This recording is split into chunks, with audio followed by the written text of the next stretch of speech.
สิขาดแล้วสูงไปซอกซื้อแนวมากินปะกูไปน้ำอันนั้นตัวบุไปนะพวกเขาอ่ะสู้ไปโลดกินข้าวมาแต่บ้านแล้วนะบ่ฝากซื้ออย่างวะได้ละบ่ยาก น้ำเดี๋ยวบอกวะเกี่ยวมาแต่บ้านเรียบร้อย โอเคอ่ะไป2 คนใช่ไหม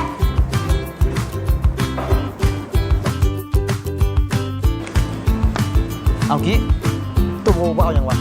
โบกูจะไปเอามีเซฟสปาเกตตี้ผู้ชายเด็กมีเซฟสปาเกตตี้คือแต่แซ่บอีเนาะฉันเอาเพื่อกันในกล่องนึง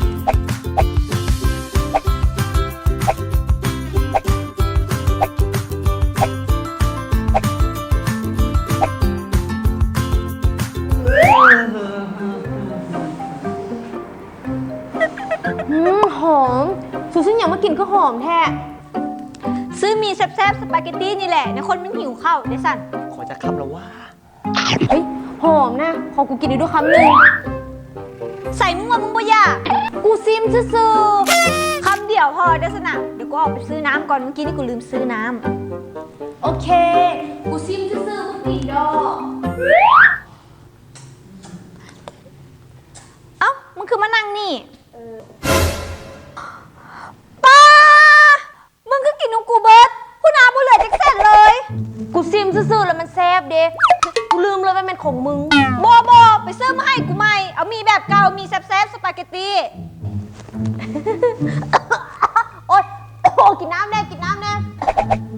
มาแล้วน้ำมึงเด็กใส่มึงเอามาจากบ้านมันเช้าเย็นแล้วจะกินน้ำเย็นกินได้ไหมอ่ะซันนี่หนาวขี้ที่ไหลตอมมึงเบิ่งเมกูซื้อมานะกูยังไม่ได้กินจากคำมันกินของกูจนเบิร์ดโอ้ยขย่ามันแหละมึงอย่าว่ามึงมวยคู่เลยบางทีมันอาจจะหิวแห้งก็มี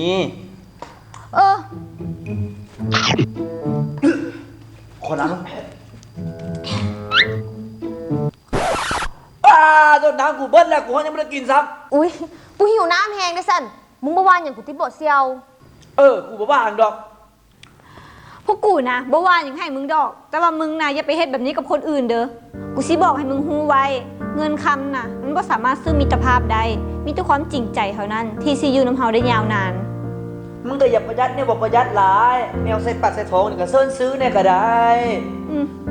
ทำอินนะกูก็บ่ได้อยากกินดอกแต่เห็นสู่เนี่ยซื้อมีแซ่บสปาเกตตี้มากินนะกินกระหอมแซ่บแต่แซ่บใครสิอดใจไหววะ